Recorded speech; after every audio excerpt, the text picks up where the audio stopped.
I was in my meeting today and they still said nobody knows about registration. We need to do more communicating about registration. What the heck can we do to tell people about pre-K and kinder and new student registration being online? Anybody got any ideas? I'm fresh out. We need to find the audience and be able to just drive this message home. And what if we ask the kids what we should do? Not a bad idea. All right, we really need help. We're fresh out of ideas. Can you help us? I will do that. Do you have any good ideas? Yeah. Good. I'm glad we have you on board. Let's hear your pitch. Magic. I think we should do a meme. Everybody likes memes. Hey, who would have thought? Who would have thought? Kindergarten and pre-K registrations are open now. Not me. Extra! Hear the Hardies all about it! Full day pre-K and kinder registration. Call your campus or register online. But Mom, I already graduated kindergarten. Why are we doing this again? I don't know. Maybe we just do another email. Sounds good.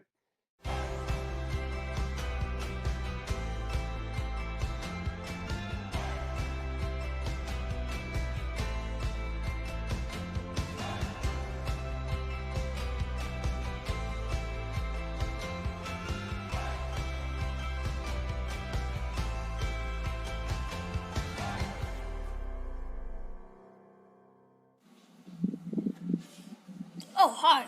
My name is Damian Thompson. I'm a graduate from C.C. Mason Elementary. I will be going to Danielson Middle School. And I am excited to be going to Danielson Middle School because I will be enjoying my 3 years there with my mother. Introducing Bruce Gehring. Thank you for that introduction, Damien. And I'm so happy you're going to be part of the inaugural class of Danielson Middle School next year. Leander ISD, I wish to take this opportunity to address what's happening in our country at this time. In Leander ISD, we unequivocally condemn racism, discrimination, and exclusion of all kinds. Our hearts are broken. The killing of George Floyd and others has profoundly impacted our nation and reminded us that we live in a world where racism undeniably exists.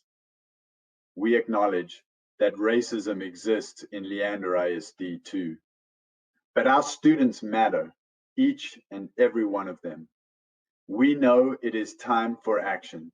As we cope with uncertainty, we must partner with our community to create equitable and inclusive environments for our entire population.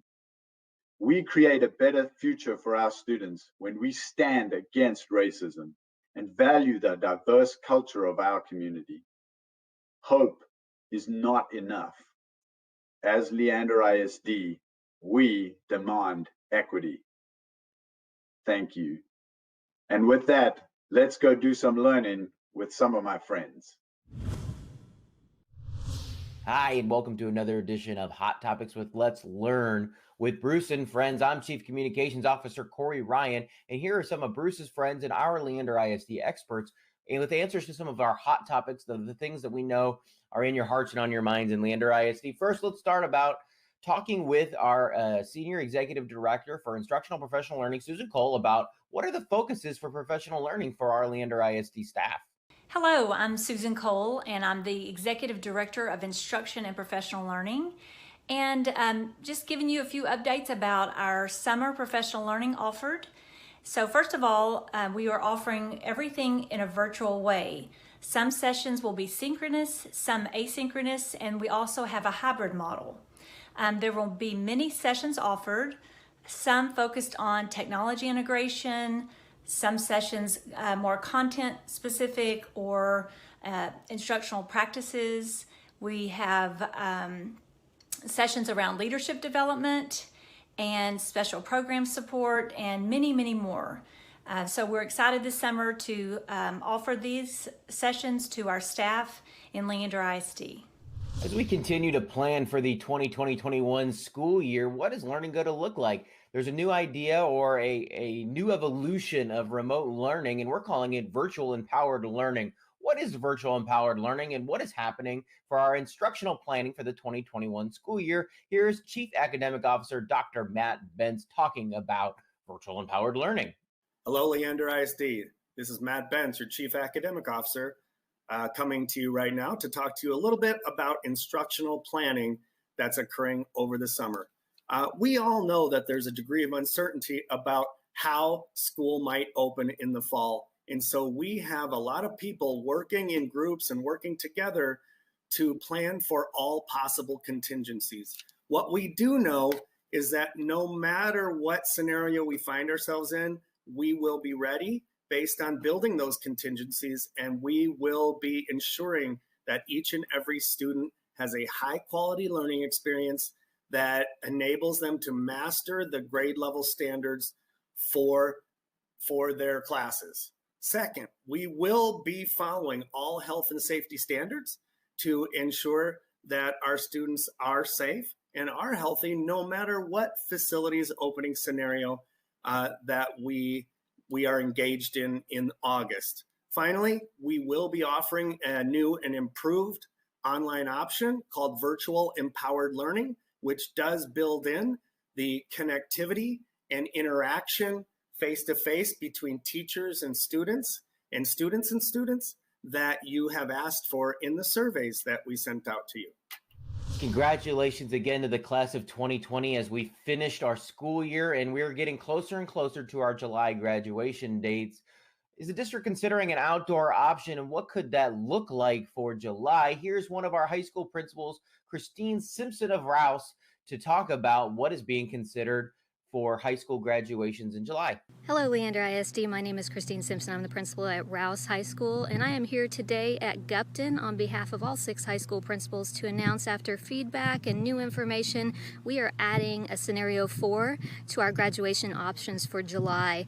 Gupton will be added to the list of considerations. We will work together to ensure that every senior in Leander ISD has the safest, most traditional option for graduation in honor of the work they've done with us K through 12. We know that this is a difficult wait, and we appreciate that our parents and students have given us feedback on these options, and we know our students have sacrificed a lot. We don't want them to have to sacrifice the best possible graduation we could put out for them. Thank you and have a great day. What options are available for students for summer learning, and how can students looking for enrichment or the ability to catch up access resources in Leander ISD? Here's our Executive Director for Curriculum, Jennifer Collins, talking about just that. Leander ISD has a lot of options available this summer for our students who are interested in continuing their learning and their practicing over these summer months. For parents and students who are interested in learning more about our summer school options, you can find those online at leanderisd.org/summer school. But for parents and students who are interested in just some additional summer learning, fun, and those kinds of opportunities, we do have a website specific for our elementary students called our Summer Learning Fun site. On that site, our parents and students will be able to find ideas for continuing to practice and to have fun with some academics over the summer. We are also keeping our remote parent learning hub active over the summer, and we're keeping that updated as well, so parents can find ideas for content-specific learning opportunities, as well as technology, creativity, and some health and wellness ideas as well. So we encourage you to keep checking back on that website over the summer, because we will keep that updated. And then, just like always, our parents and students have continued access to programs like Khan Academy, IXL, Dreambox, iStation, lots and lots of different activities that could be continued to be used over the summer. We do have information about our summer required assignments for our high school students online, as well as more information about summer reading for all. And we do encourage you to keep reading this summer, because we do believe that that would be an activity that will pay off for all of our students. This wasn't the end of a school year that anybody wanted, but thanks to the teachers, the principals, the leaders in our schools and in our school communities, we were able to transition and end our school year with a bang and celebrate and add some normalcy as much as possible and community come together. Here's Area Superintendent Sarah Grissom talking about the end of the school year and the closing of our schools for the 2019-20 school year. Hello, I am Sarah Grissom, one of the area superintendents in LISD, and have the honor of serving our 44 campuses. And while this year has ended in ways that no one could have predicted, What has been amazing to watch is how our campuses have made student connections right up to the very end. From virtual field days to virtual talent shows, from closing out on their final Zoom class chats to our graduation parades. Our teachers and our campus leaders have worked hard to make sure that there are special moments as we are winding down this year. It is evident as you see pictures and heartfelt messages that our students and our families are missed terribly, and we look forward to the time when we can all be together again. What does the summer look like for our fine arts programs as we continue to try to keep students healthy and safe while also preparing for a 2020-21 school year? Here's Fine Arts Director Peter Warshaw talking about the Summer for Fine Arts. Hello, Leander ISD. Peter Warshaw, Leander ISD Fine Arts Director, here with you to answer a question about what our marching bands are planning on doing for the fall. At this time, we're waiting on further guidance from the University Interscholastic League as well as from the state of Texas to determine what our course of action might be in the fall.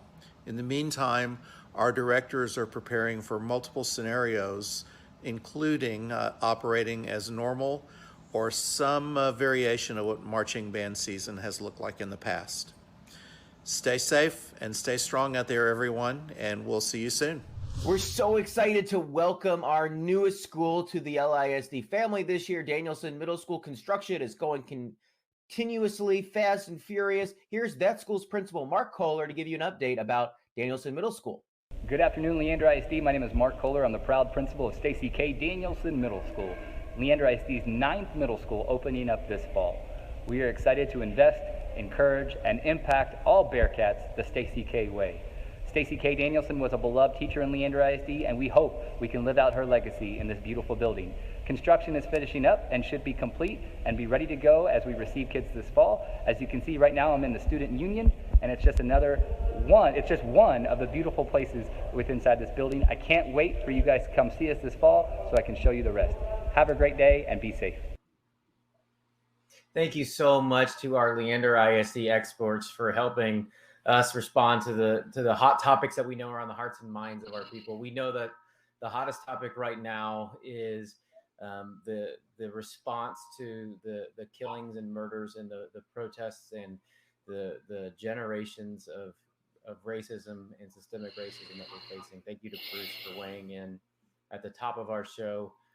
Please know that that is at the top of our minds. Next week, our Equity and Diversity Task Force will be presenting a report out to our Board of Trustees. This was a report that we worked with 2 university professors from Baylor University and Louisville University. We did a survey on equity and diversity with our students and parents and staff. And this is the findings and recommendations from that report. That'll be at next week's board meeting, which will be streamed live on our website, leanderisd.org/Board of Trustees. You can find that information when we get closer to next Thursday. And we'll make the report available as well online. Before next Thursday, we have our State of the District. So this is our 11th edition of Let's Learn with Bruce and Friends. Next week is our State of the District. Christina, what do you want to share about what people can expect in our State of the District presentation, 9 a.m. on YouTube and on Facebook, just like we're here on this show? Thanks so much, Corey. Yes, I really want to send out a plea to our students, teachers, staff, our parents that were impacted by COVID-19.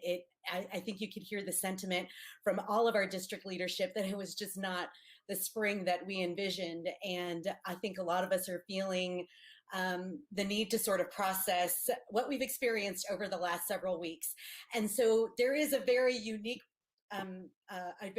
experience that you can help participate with us through Flipgrid, of all things. This is an app that many of your students are your children are very, very familiar with. Flipgrid is an app in which we're asking questions and all you have to do is record a response. And what we're doing is we're putting together a documentary of how the district responded to COVID, the coronavirus pandemic. And we did a real delicate timeline, a very precise timeline of when you look back on what the district went through from the very, very first press release that we sent out at the very end of February to here we are now in June. And again, like I said, it's a very unique experience. It's a way that you can help participate in the state of the district. And for as much as this was a big part of our school year, we do want to just dedicate a few minutes to what that was all about, but also expand more on the great year that Dr. Gearing has had here with us in Leander ISD. So what we'll do is I'll put the post in the comments on Facebook. I'll also add that to YouTube as well. Would just love to hear to hear you process. I guarantee you it'll be a great cathartic experience. It was for me. I'm gonna just admit it right now.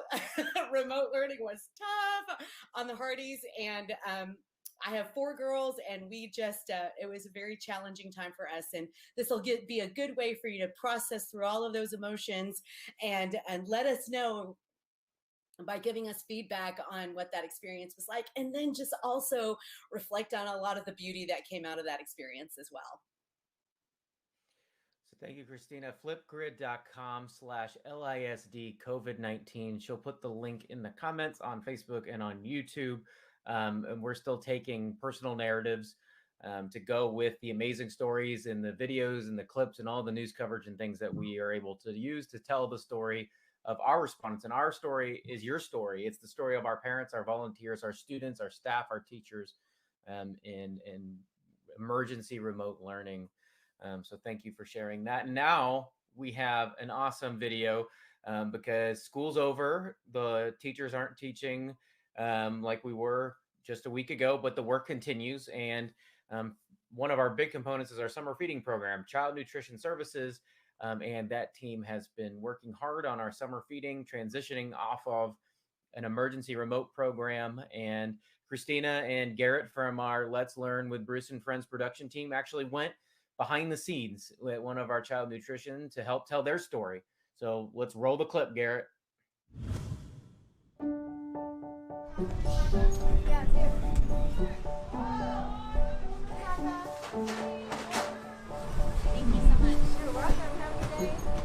Hi, I'm Christina Hardy with School Community Relations. We're out here at Reed Elementary School where they've been doing curbside food delivery service for the past several weeks now. And we're going to learn how they're going to continue food service throughout the summer. Hey, how's it going? So hi, Jennifer. Thanks for meeting with us today. Of course. This is exciting. This is our food service delivery. Y'all are doing food service delivery during remote learning, and now you're transitioning into the summer feed program. But here we are. Today is the last day of school. Tell us a little bit about what's going through your mind right now.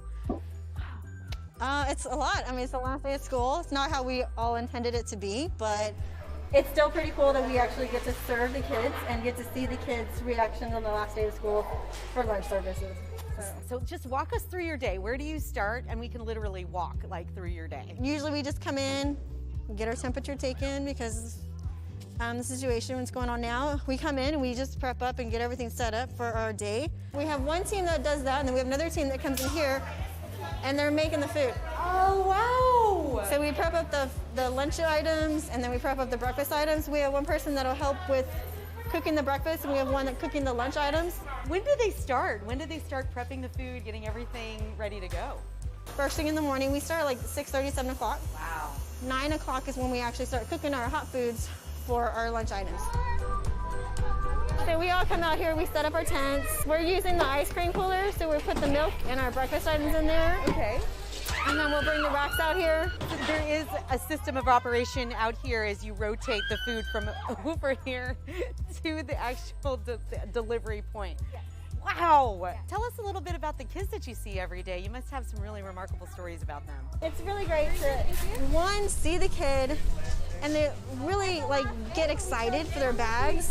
It's like when they go to McDonald's and they get their kids' meal, they're really excited about it, and you know, that just brings a smile to us because that's what we're here for. And too, it's like, it just brings tears to your face because it's so special. It is, and we wish we could just like yank the mask and the sunglasses off and just give them big hugs and smiles, but you know. tell me a little bit about this new role of being essential. It's really honoring to be called an essential employee. When they gave us these t-shirts, it's like, you know, it's like an honor to get like a trophy shirt. So it's essential. You're welcome. I'm just serving lunch. Like, I'm blessed to actually come to work and do this, you know, in a time of this, you know, that we're in. But to give the blessing back to them is even bigger.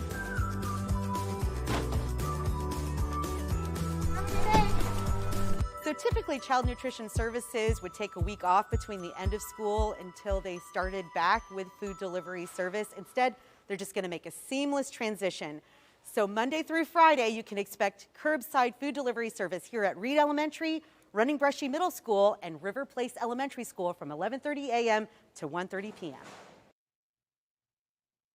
Thank you so much to our amazing CNS workers who just care so deeply about kids, and just know that kids can't learn if they're hungry. Kids can't learn if they don't feel safe, if they don't feel comfortable. So we're blessed to have some of the best heroic educators in the state and the nation, Leander ISD. Bruce, welcome back for Q&A. We're talking in between our meetings about, in between our different segments, about the presentation from our Equity and Diversity Task Force in our next board meeting. So we got the question, will the board meeting be virtual next week, and will it be available for people to be able to view? Hi, Corey. Yes, absolutely. We will still be in a Zoom board meeting, a virtual board meeting this month. And of course, that's live streamed to everybody. And we welcome not only your viewing participation, but also your public comment. So we do have mechanisms for you to be able to participate in the board meeting through public comment. So make sure to check out our website on how to do that. On that same topic of racism, equity, and diversity, there was a question in the chat about training for culturally responsiveness that would be available for all staff.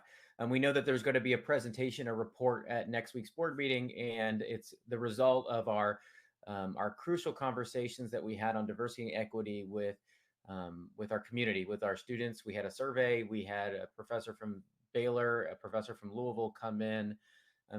Bruce, what can you tell people about what that report could look like, and just the idea of providing professional learning on cultural responsiveness and training in general on the topic for all staff? So I think it's important for us to understand that this is a very complex issue that affects all of us. And this is not something that we can put a Band-Aid on. It's not something that we can say, you know, here's a set of training and we're going to do this and then it's over. This is the beginning of a long and complicated conversation, and a lot of listening that we have to do as a district. We've started this conversation actually before I even got to the district, and the district has been doing some diversity and equity training internally for at least a year already. But that conversation is ongoing.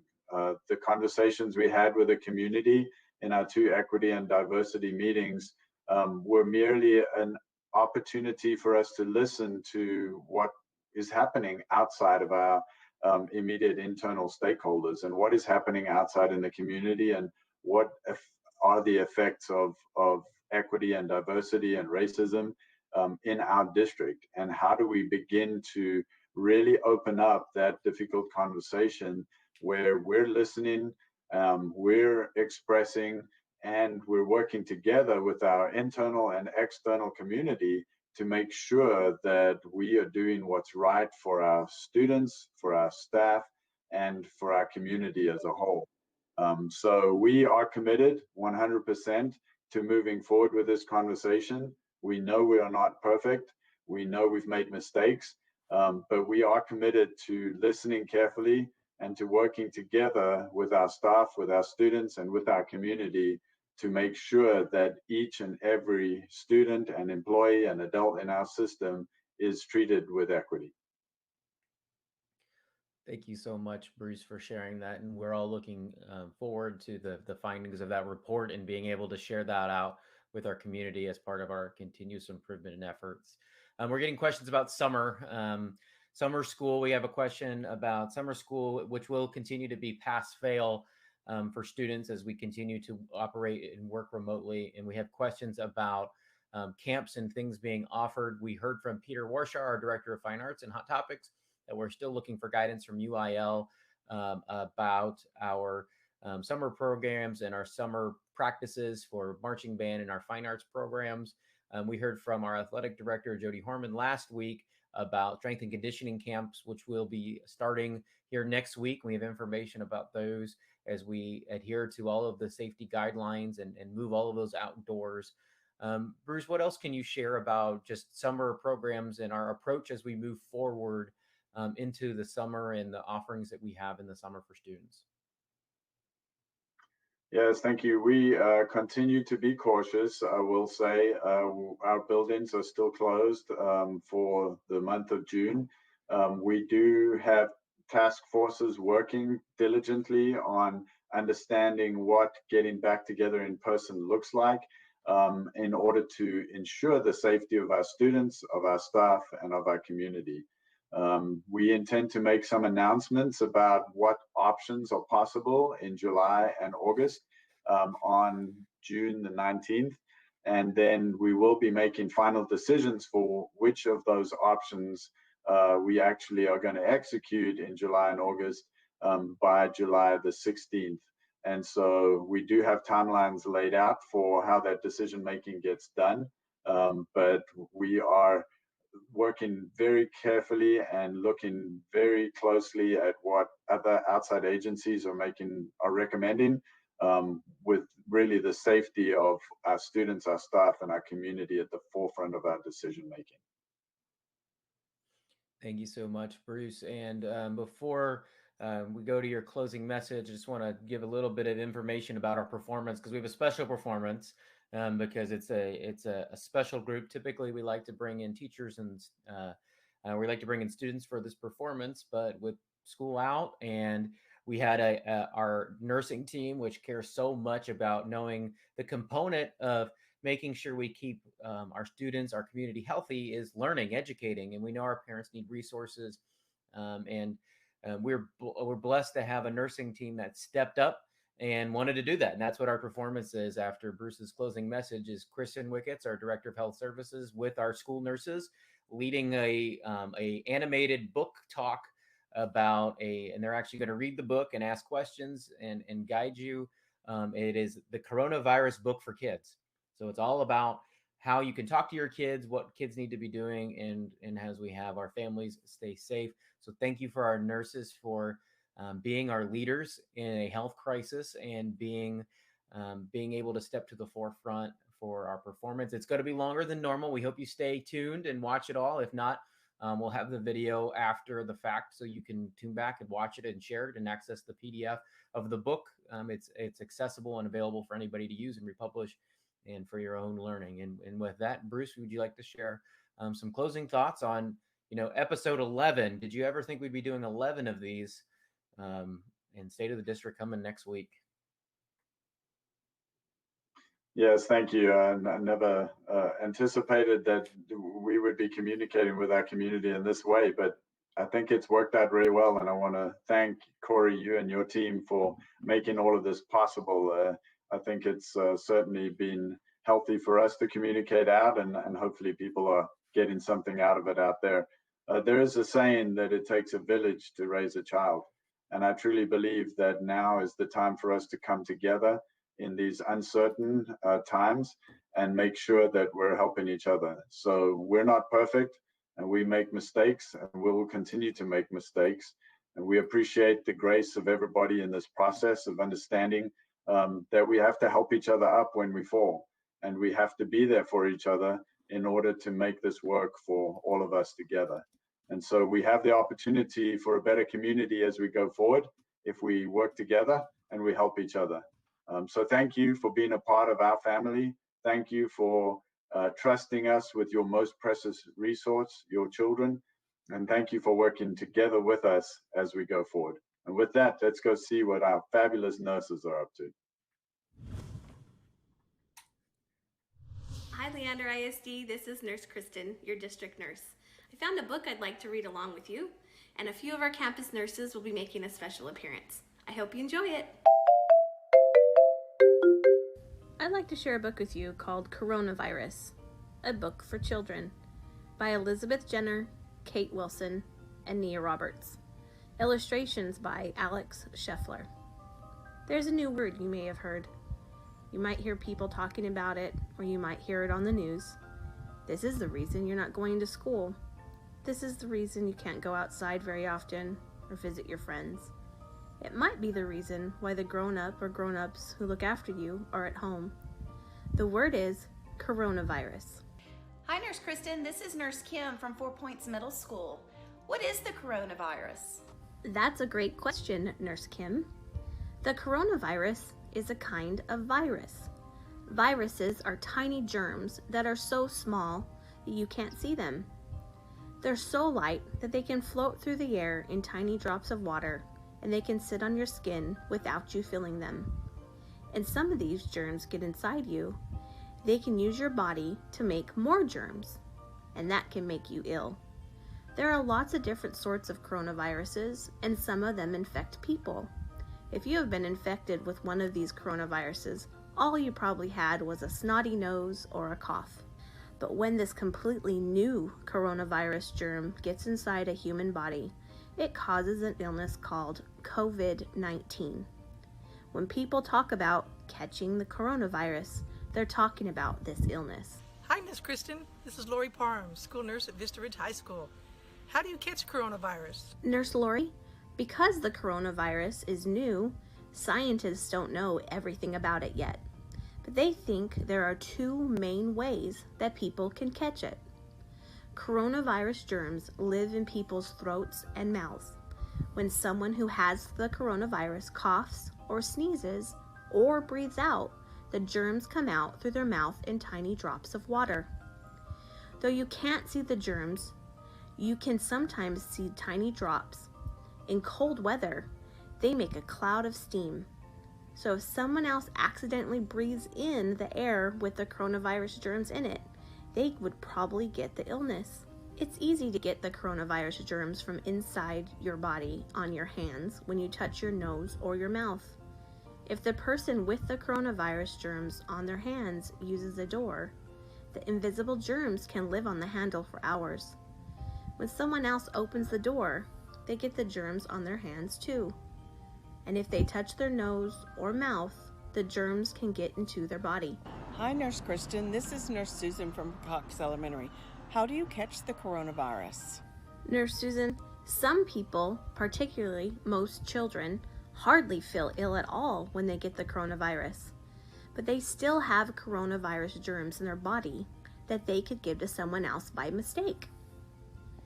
When they get the coronavirus, lots of people get coughs and high temperature. Some people also have a headache or aches all over their body. People are usually ill for a few days, but bodies are amazing things. When a new germ, like the coronavirus, gets into someone's body, their body knows that germ shouldn't be there and starts killing it. The body has an amazing weapon against viruses called antibodies. Tiny cells in your blood make antibodies to fight each different virus invader. The antibodies catch the viruses, then the blood cells swallow them up and destroy them, and then the person gets better. Each of us has more than 10 billion different kinds of antibody inside us. That means there are more different antibodies inside you right now than there are people in the world. Hi, Nurse Cristin. This is Nurse Misty from Aiken Elementary. Why are people worried about catching the coronavirus? Good question, Nurse Misty. Nearly everyone has a body that is healthy enough to fight the coronavirus, but there are some people who find it harder because their bodies are not as strong. They might be people who are more than 70 years old or already have other illnesses like cancer that might make their bodies weaker. They may need more help to fight the coronavirus. This means they have to go to the hospital and they might need to use a special machine called a ventilator to help them breathe. However, sometimes this might not be enough to help them get better, and if that happens, then sadly, they might die. That's why these people really need to stay home, away from anywhere they might catch the coronavirus. They won't be able to have visitors. That might mean you won't be able to go and visit some of your family for a while to help keep them safe. Hi, Nurse Cristin. This is Nurse Suzanne from Nauman. Is there a cure for the coronavirus? Nurse Suzanne, most people get better from the coronavirus by themselves, but doctors and scientists want to help everyone do that quickly and safely. Doctors don't have a cure for the coronavirus yet because it's a new illness. Some medicines that doctors already know about might help, so they are trying them out on people who are ill. But even if they don't work, scientists are also working on making completely new medicines for the coronavirus that no one has ever had before. Another thing that scientists are working on is a vaccine. A vaccine is a special medicine that is usually injected into your body while you are healthy. Inside the medicine are weak or dead virus germs. The antibodies in your blood can practice killing these germs so that if you catch that virus, they can start fighting the live virus germs faster. You probably already had some vaccines when you were a baby, so that means you won't get some illnesses. It takes many months to make a new medicine. Before you can give it to lots of people, you have to make sure that it is safe for everyone, so you have to try it out carefully on a few people at a time. Then when you know it works and is safe, you have to make enough for everyone who needs it. Hi, Nurse Cristin. This is Nurse Heidi from Westside Elementary. Why are places we normally go to closed? Nurse Heidi, although lots of people will get better from the coronavirus, it's really important that people who might become very ill don't catch it. This means we need to make sure that as few people as possible get the coronavirus so that we don't pass it on to anyone who might become very ill. And if lots of people get ill and have to go to the hospital at the same time, then hospitals will get too busy to look after people properly. It's so easy to get the coronavirus that we need to be very careful that we don't get too near people who don't live with us. And that's why all places where lots of people are together, like schools and libraries, are closed at the moment. The government of this country has said that people can only go outside their homes if they really, really have to.